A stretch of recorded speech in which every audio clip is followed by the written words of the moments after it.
In economics, it's very important to measure GDP and determine what it is for whatever you're looking at, usually countries. In our case, we're going to be applying it to a buck's life.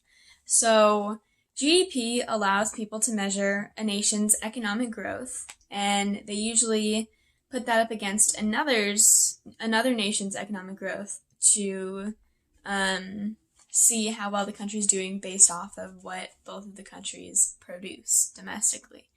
And there's a lot of factors that go into this. The first part that we're going to be looking at is ways to determine GDP. The first way is to consider all the expenditures, the money that is being spent by everybody, by the import, export money, the businesses, the firms, the consumer, households, just looking at all of the purchases being made in the government, in the economy, anywhere in the country.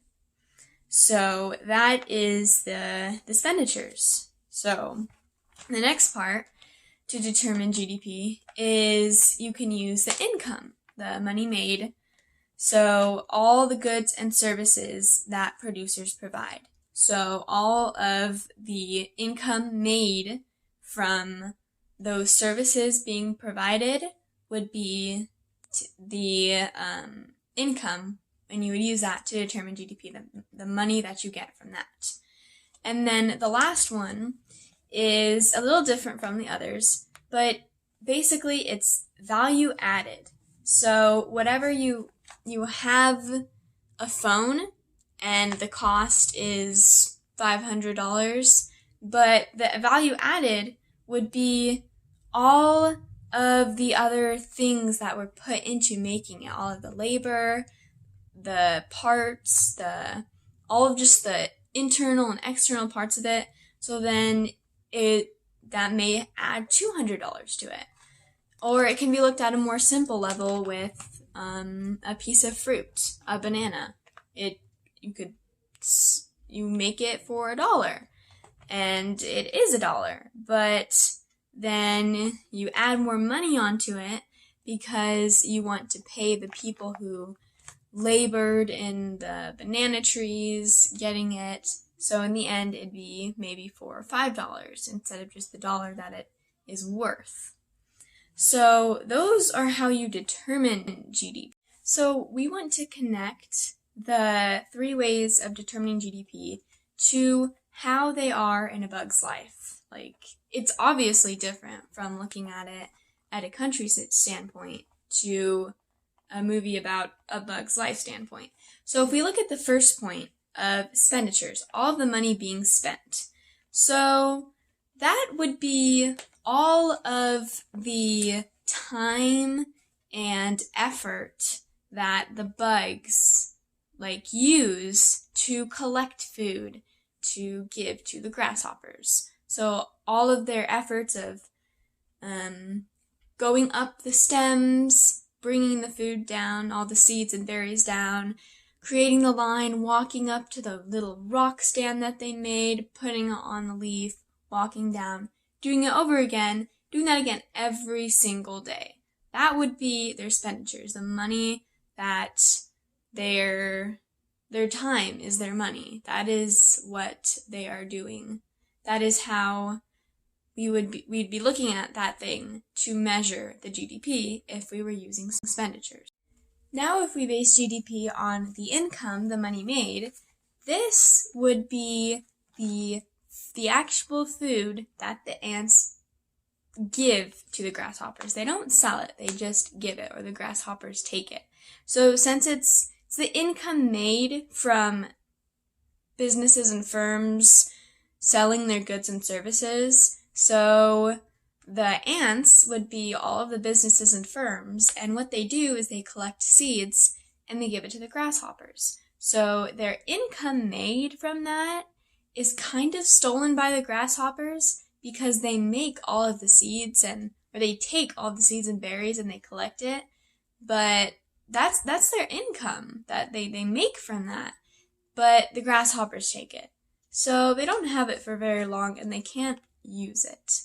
Now, for value added and how that is in the bug's life, that is when they collect the food and they put their time and effort into it, and they spend days, months, like so many months of the year just to collect a lot of food for the grasshoppers, so they're protected and safe from all the other bugs because the grasshoppers say that they protect them. So the value added would be all of the seeds. If you take one seed or one berry, it's not worth very much. But then you look at all the value that has been added because of all the work they've put into it, and the fact that once the grasshoppers take that food, they have to go harvest more for themselves when not even much is left. So that seed, maybe you could say the seed is a few cents. It'd be a few dollars because of how much effort and time that the ants put into it. So one ant gets one seed. So we can compare that to a seed being $1. An ant to seed, but they spend days and months collecting these. So there's 30 days in a month. And if they spend many months, then the value of what they're harvesting goes way up. It can go up to $1 a day that they do it. However, it is going to be determined by me. So that's how you would determine GDP with looking at the value added. In that case, GDP would be high because the value of the seed could be very high because they spend so much effort and time into it. There are certain things that are not a part of determining GDP that you do not want to use when looking for it. And the first one is used goods. So goods that are being resold and then bought again and then sold. You don't want to look at those. And financial transactions. Something going from one financial institution to another and just switching from that. It's all the same money, but moving it around isn't adding any value to it. It's just being moved. So we don't take that into account. And usually those are just a collecting assets sort of thing. And then the last one are transfer payments. So it's payments that are not in the books, like babysitting, lawn mowing, something that isn't a real job where you pay tax money to the government. It's just, hey, I'll do this to you for $20. I'll mow your lawn for $20. It's just those sort of things. They're not taken into GDP. So those things that are not a part of GDP that you do not want to use, those are the problems with GDP, because those are still money being moved from place to place in some of the cases, not in all, but they're still not taking into account into it. So we need to look at those factors. We need to look at those factors and see how they are in a bug's life. Let's start with used goods. There's selling of goods, which is not a part of GDP. So when the ants get the food for the grasshoppers and the grasshoppers take them, and they can do whatever they want with the food. If they eat it, then that's perfect. That's what the ants intended when they got them the food.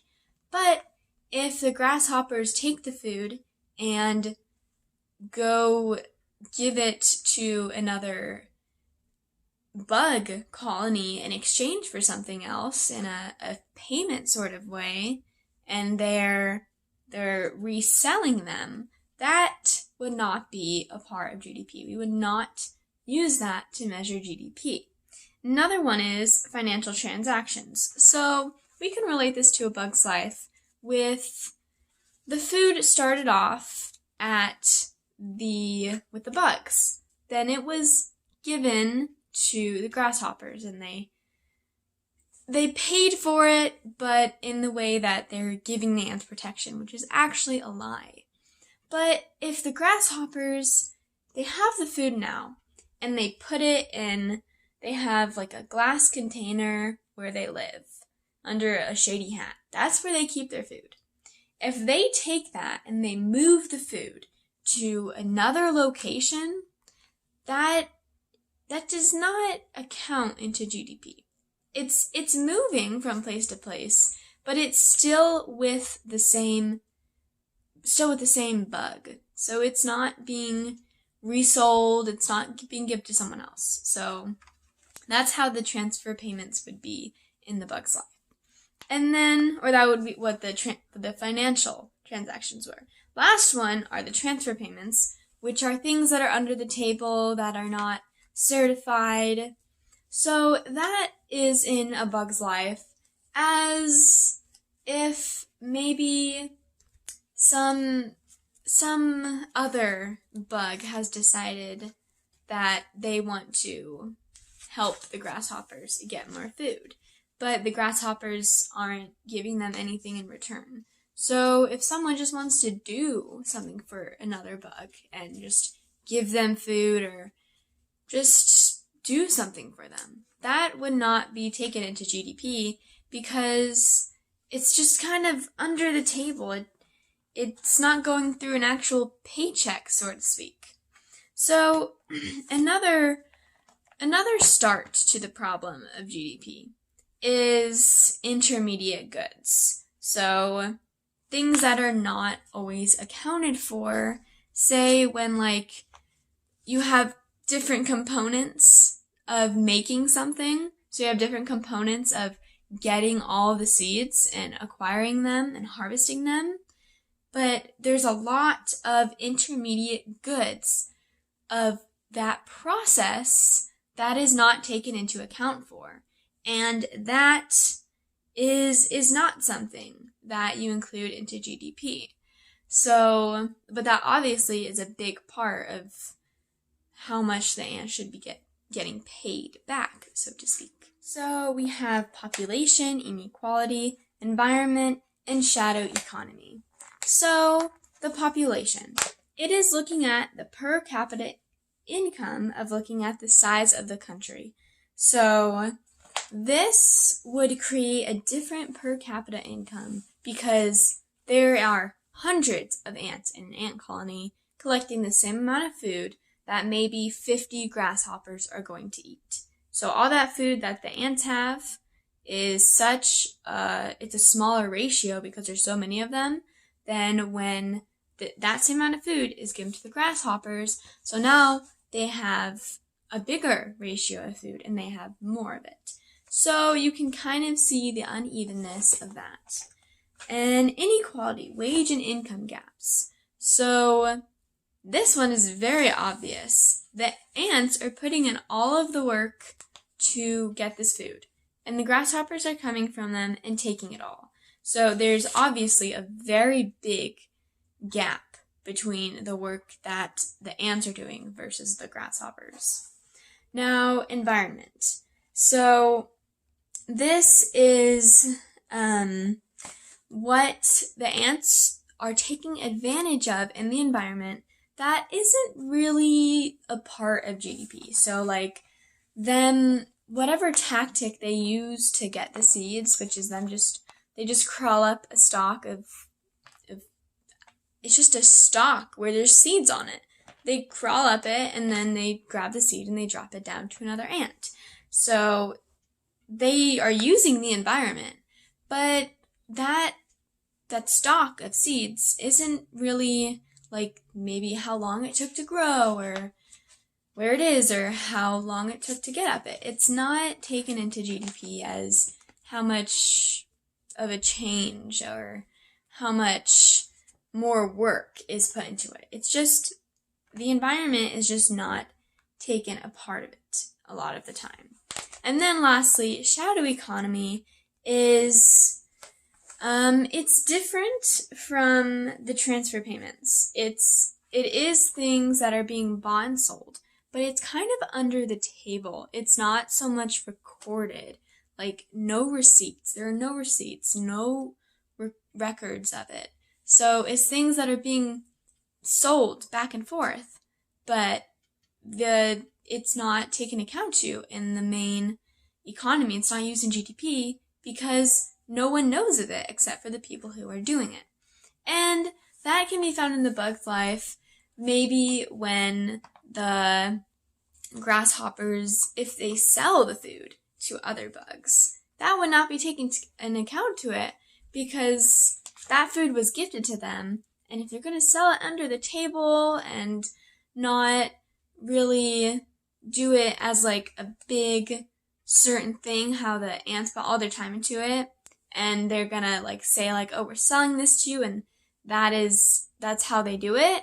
But the grasshoppers are just going to go under the table and get things in exchange for the food that they have got through the ants. That is more along the lines of what the shadow economy would be in this movie.